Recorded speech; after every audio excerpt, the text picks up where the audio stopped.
So I'm really thrilled to be here today and well, to have the chance to tell you about our experiences of opening a brand new museum because our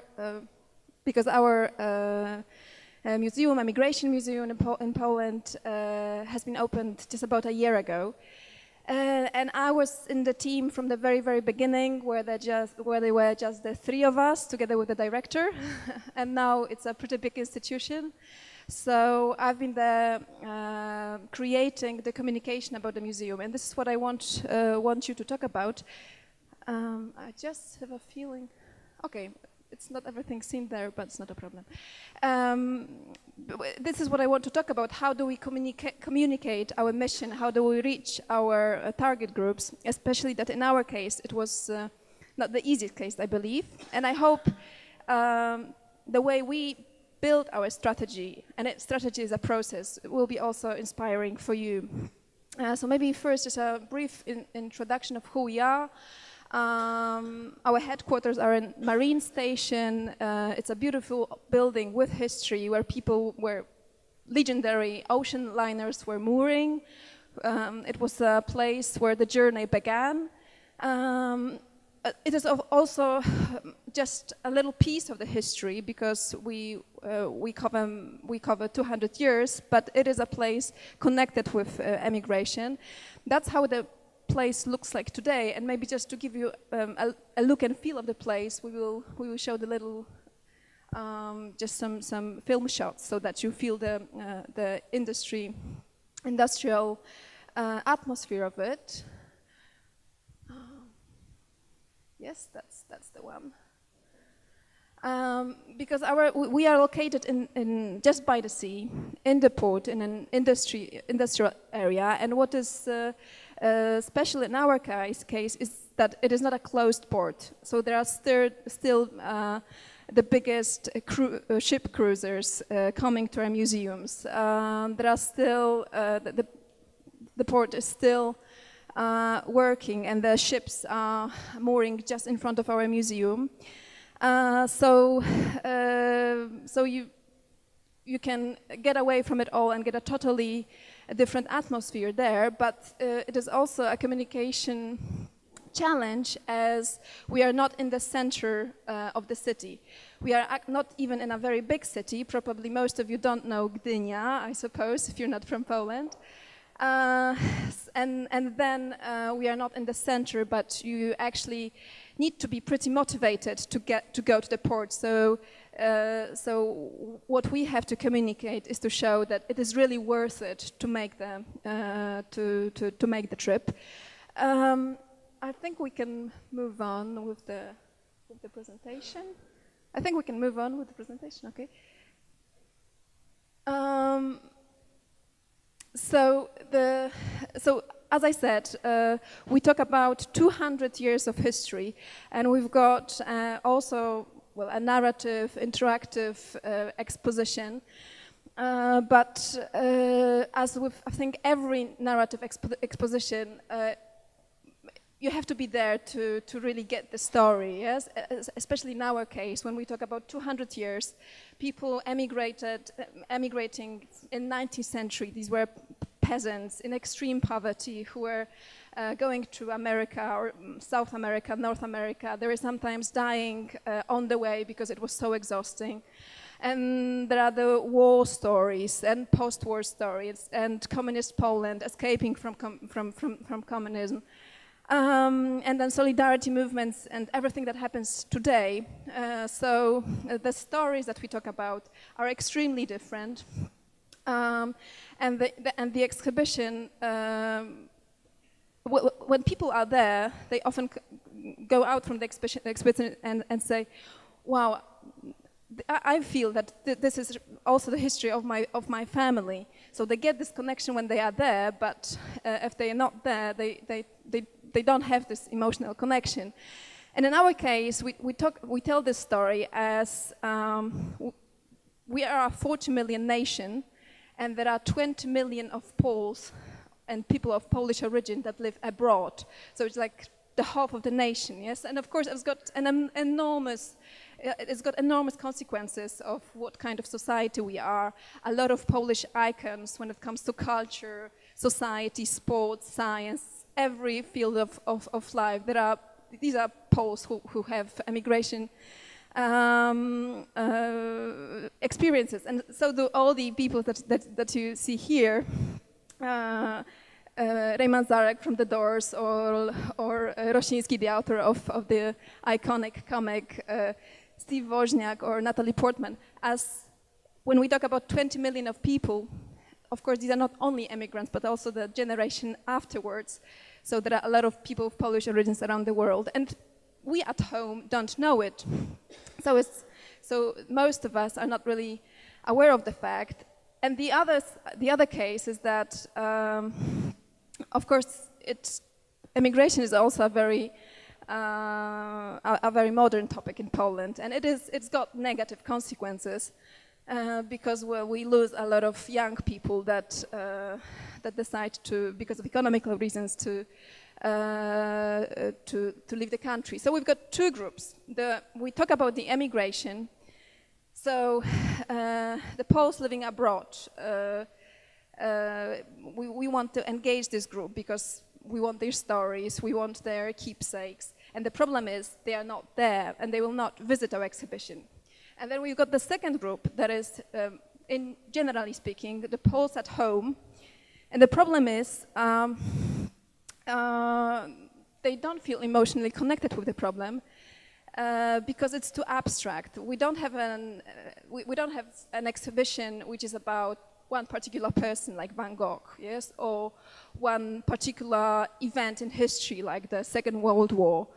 We talk about phenomena, so people don't have specific ideas what could it be connected with. So the beginning is not very easy, yes? I mean, some of them are abroad and the others are there, but still they don't feel emotionally connected. And as we were building the strategy, how do we want to communicate the idea of the mission, we had three layers in our mind. I mean, first it is the history, so what is the exhibition about? Then it is we as the workers of the museum, because I think this point is extremely important, that a museum is not a building, yes? Museum is not an exhibition. It is how this exhibition is filtered through know-how, emotions, opinions of people who built this institution, and we negotiated the strategy because I can guarantee you that there could be 10 different kinds of emigration museum in Gdynia. I mean, it is such a complicated problem that it is really a decision how to communicate this institution. And I will show you a little how we did this. And of course, the third layer is our visitors, because it is not only what is there to say, how we want to say it, but also what people react to, which is not as obvious as we thought, especially in the beginning. So the key question that we asked ourselves is why we opened this museum, and well, also, do we make the world a better place? Yes, we work in culture, and we don't have to pretend as the business often does, is that we make all the social problems, programs, we engage in culture because we want the world to be a better place. We actually really want to do this. But then you have to ask yourself, so what real value do we add to people's lives? Yes, if suddenly there was no emigration museum, I mean, who would feel that we actually lost something? And especially when we were doing a lot of events, because there was a time when really a lot was going on, we realized that, okay, people are coming and they seem to be cool, but what is actually the main direction? I mean, what do we want to say? What social change do we want to make? And in our case, it was maybe also the difficulty lied also in the fact that there was no social there was no significant social lobbying for the institution. I mean, Łukasz will tell in a moment about the Polish Jews Museum, and there was a group to which it was very important to build such an institution.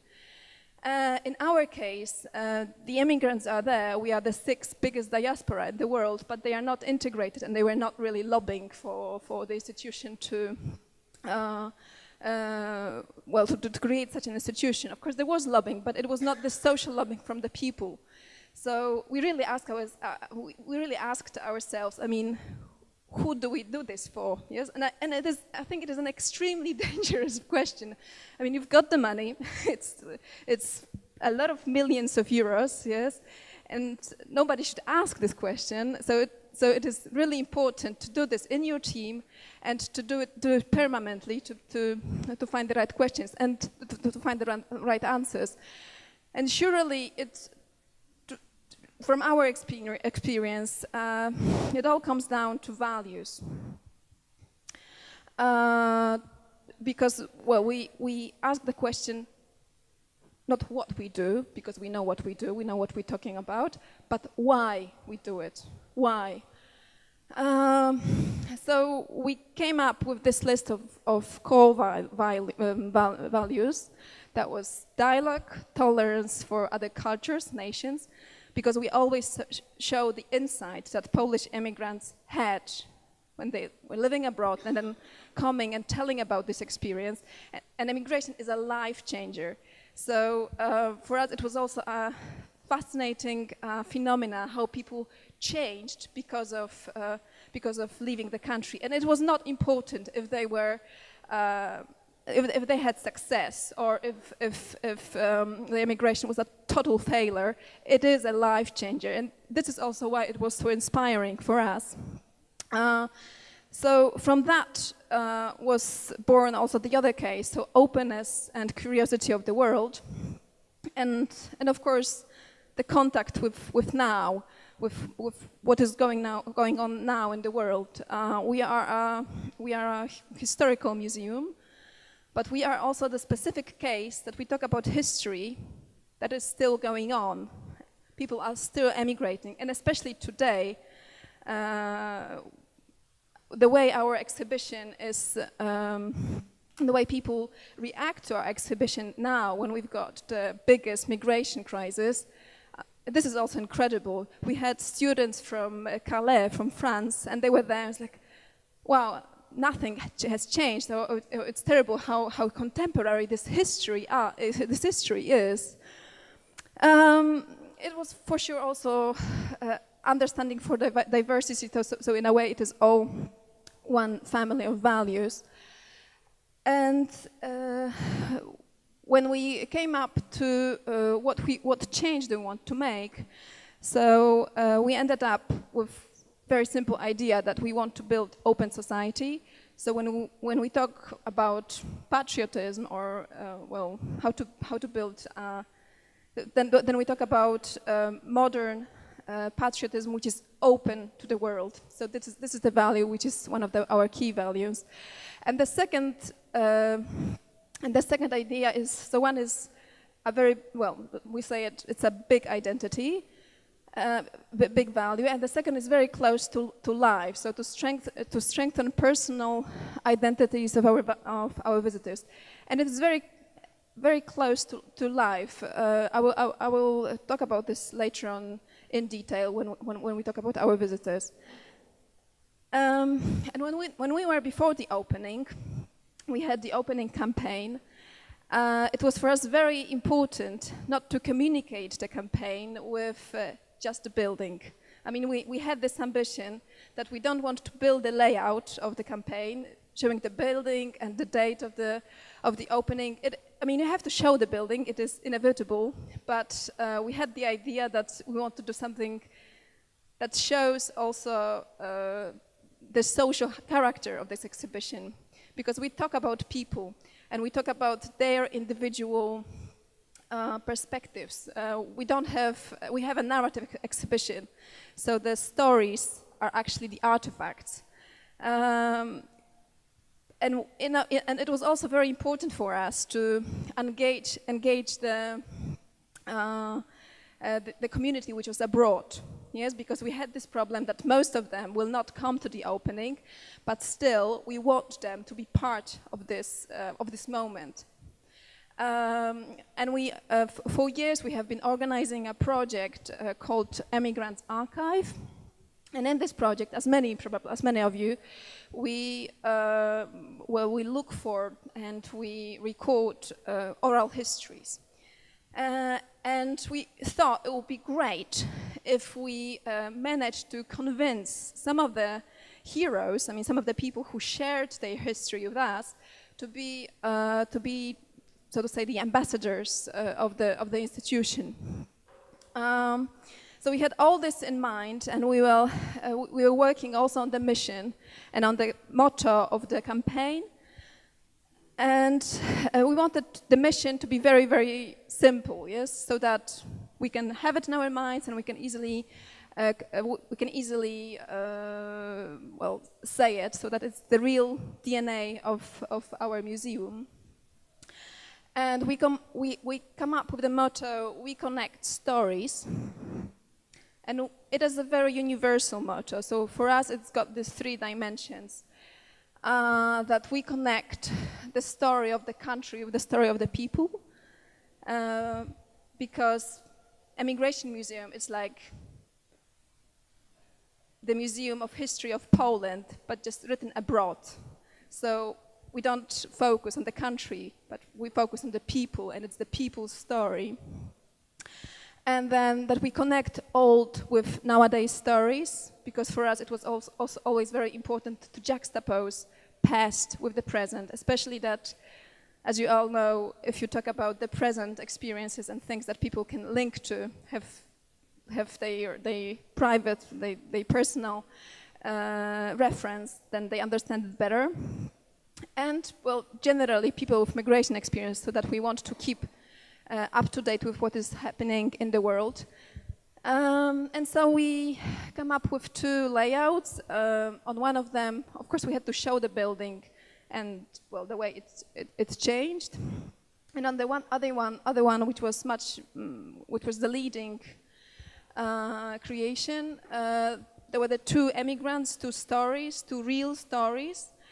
One very dramatic of Jerzy, who was a war refugee, and he was traveling together with his little sister and mother for 7 years through Poland, Russia, Iran, India, Africa, till he happily came back to Poland. And Agnieszka is a modern emigrant, a girl who was just curious of the world, and she fell in love and stayed in Holland. So two totally different stories. We had amazing luck that we managed to find people who agreed to do this for us, especially that in case of Jerzy, we also had beautiful, very moving keepsakes from him. For example, we got his drawings as he was a little child. He was drawing the wagons that he and his parents were traveling to Siberia. So we had the refugee camp and the look of the wagons from his perspective. And that is also the part of our exhibition. So there was a link between the campaign and our exhibition that made it all much more authentic.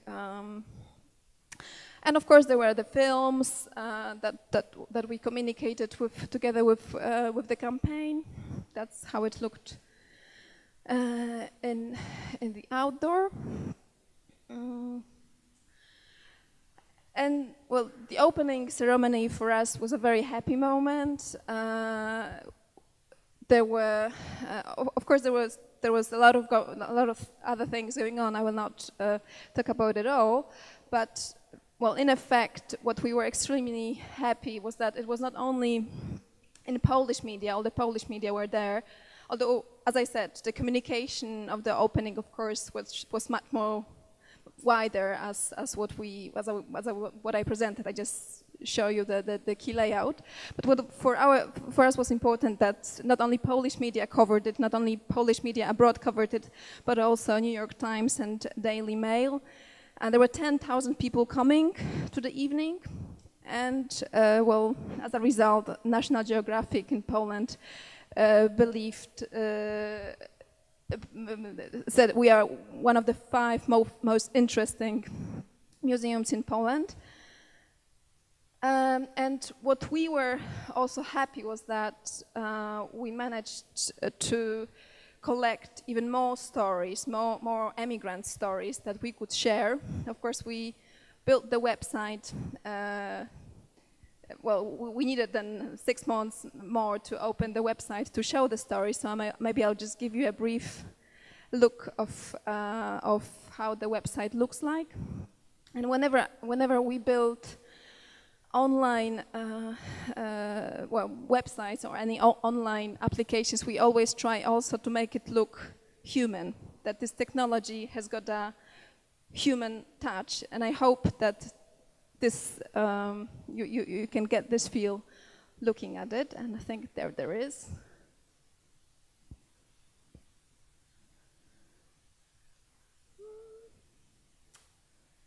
Could you show us the main layout? If, there. Mm-hmm. So this is also the boy that you saw in the campaign, and 4 stories, quotations from other emigrants are there, and of course there is a lot of material. Maybe we'll just show one story. There are films. And if you scroll down, each story is really detailed. There's always a portrait, short bio, fragments of the movies which were cut, and of course tagged, and then photos of the materials that we often got together with the stories. So this itself was a big project, and it is, of course, an ongoing project, but because it is a lot of work to first collect the stories, then record them. These are other films or audio recordings or written stories. I think we can go back. But this was also important for us because it showed the mission to build social museum. With social museum, I mean a museum that is built together with people.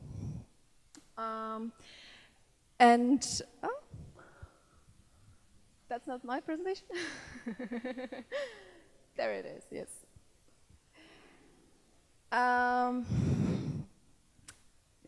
that was the task we gave ourselves after the opening, to invite as many people in as possible, to make as many people, so to say, these multiplicators or informal ambassadors of the institution, to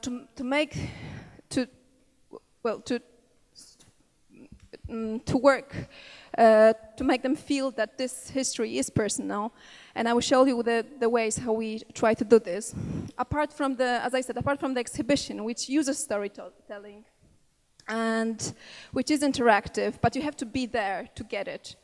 And what was important for us was how to allure people, how to attract people to come and experience this exhibition. And we had a few strategies. So firstly, a lot of personal perspectives in many areas of what we do, of what we communicate, linking, of course, the past with present experiences. And our strategy, I don't know how often it is in your institutions, but for us it was very important to enrich the exhibition with a very rich event program, because this is where you can also get in contact with your audiences and make them experience strong emotions. Okay, sorry, maybe. And well, the idea of social museum was also brought by several projects where we were asking people to tell us their stories. And in many projects we put people in the center. And time showed that if you do projects which are focusing on needs of specific people, the obstacle you have is that you've got a very limited group.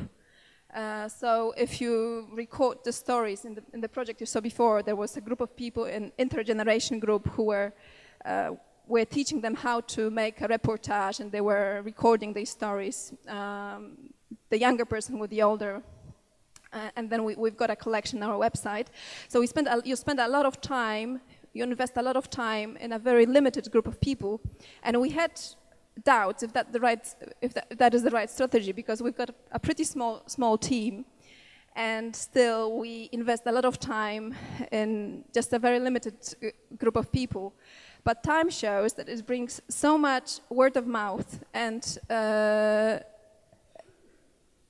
if they have, and we've got so many stories that we can also, so many people that want to talk about our institution, that it was really worth it. In case of emigrants, as I am the press officer, so the media always want to have a person who will tell their stories. So in our case, it is pretty difficult because most of the emigrants are not there. But thanks to such projects, we've got people that are eager to talk and to share about their experiences. And we've got 40 workers in our institution, and there is over 100 volunteers helping us. So they are in every department active, and it is not just like that they are helping that they make just simple activities. We spend also a lot of time training them. Some of them make interviews for us, others make films for us. So they also deliver very complicated tasks because we spend a lot of time training them. We invite in people from. We also made a project showing with children who were guides. So not only volunteers are our guides, but also in this project, little children were. And we opened. We've got access to the biggest base of genealogical data. You probably, maybe some of you know it. Ancestry.com is called this base. And we've got multimedia kiosks where you can use it for free. And we've got workshops helping also people building their family trees together with us. And again, this is something where you can work with a limited group of people, but it is also, I mean, the emotions are so strong that it is also very good material for media. So last time I had also national television in the museum, because there was some American who found that his great-grandmother was Polish, and he found the signature and the photo of her during the workshops we had. So in this way we can also show our institution better. And just the last thing that I want to talk about is how we strengthen personal identities, working on a John Falk model. I know that in Poland this model of identities, of motivation of visitors is not very well known. I'm pretty curious if some of you use them in your institutions, John Falk model, or is it also not very known?